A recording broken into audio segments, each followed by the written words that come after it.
Good morning, Roan. I see you have your coffee. Oh, yes, it's time for coffee. Speaking of the Sabbath in continuation, it is one of the 10 commandments. Now, what do the scriptures say about the greatest commandments or the most important commandments? To love God with your whole mind and heart, and to love your neighbor as yourself. Well, most people know why we should love God with our whole mind and heart, but the question is, how do we love God? Well, how do we love God? Well, John 14:15 tells us how. And it says, if ye love me, keep my commandments. Oh, that's so clear. God says, if you love me, keep my commandments. Yes, and at Matthew chapter 22, verses 37 through 40, I want to read that. It says, Jesus said unto him, thou shalt love the Lord thy God with all thy heart, and with all thy soul, and with all thy mind. This is the first and great commandment. And the second is like unto it, thou shalt love thy neighbor as thyself. On these two commandments hang all the law and the prophets.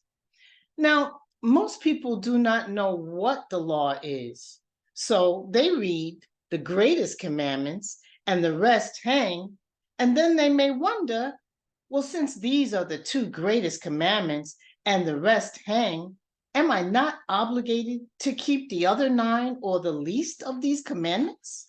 And the least commandments are spoken of in the scriptures at Matthew 5:19. Shall I read it? Oh, yes, please.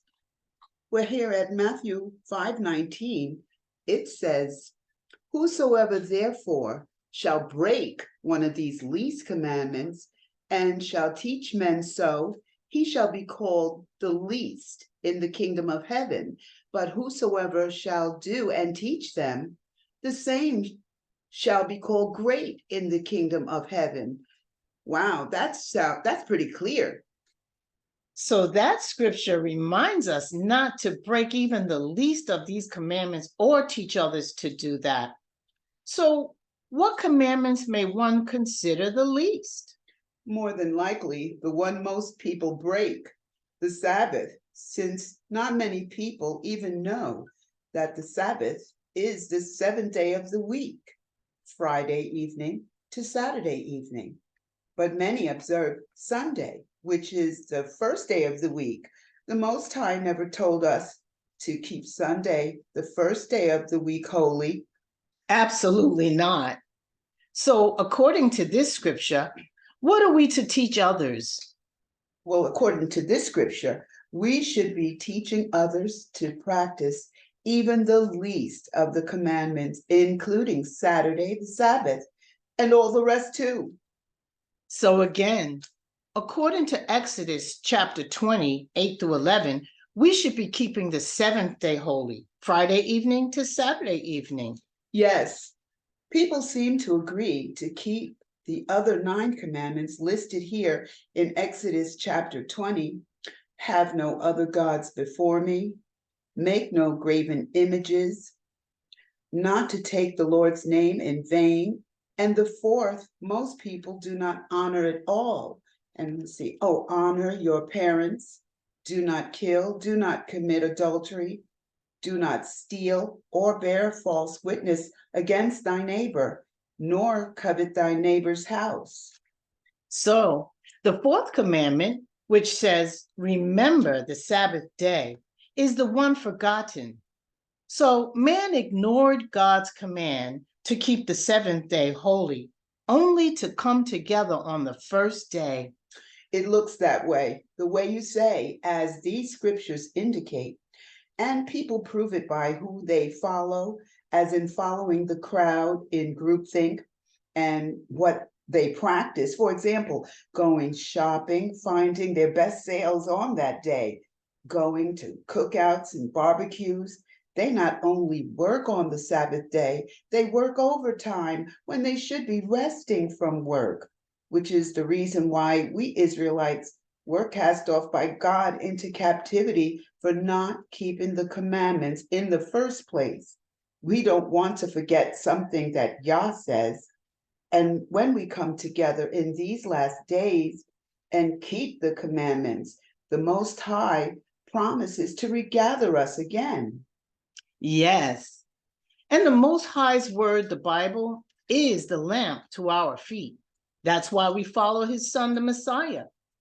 The Israelites are told to keep the commandments in both the Old and New Testaments.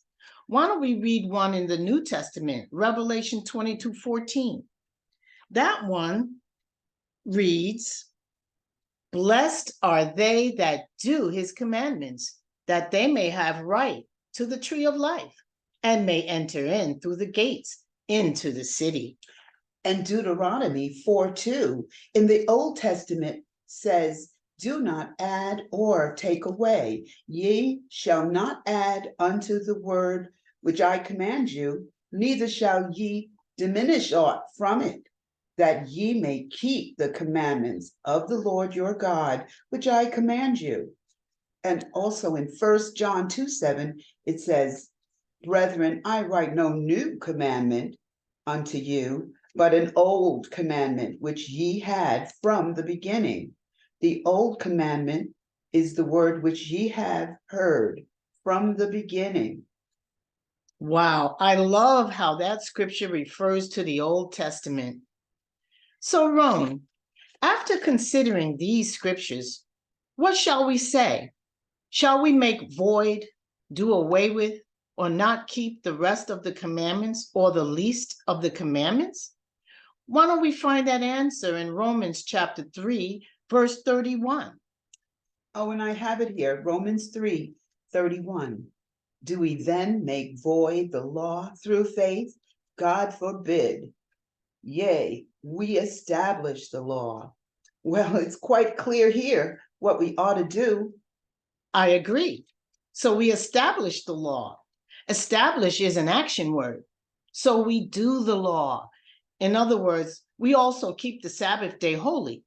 And we can do this by not shopping or working on that day. Instead, we can read and study and show ourselves approved.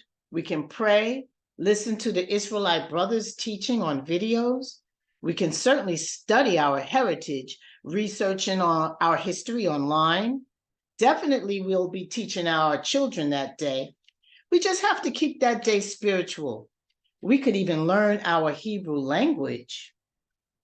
You know, in Matthew chapter 5, verse 17, the Messiah says, "Think not that I am come to destroy the law or the prophets. I am not come to destroy, but to fulfill." Khan, this is clarity. Why don't we get ready for the Sabbath now, since this is Friday, preparation day, and we can show the girls how to make bread? Oh, yes, that sounds great.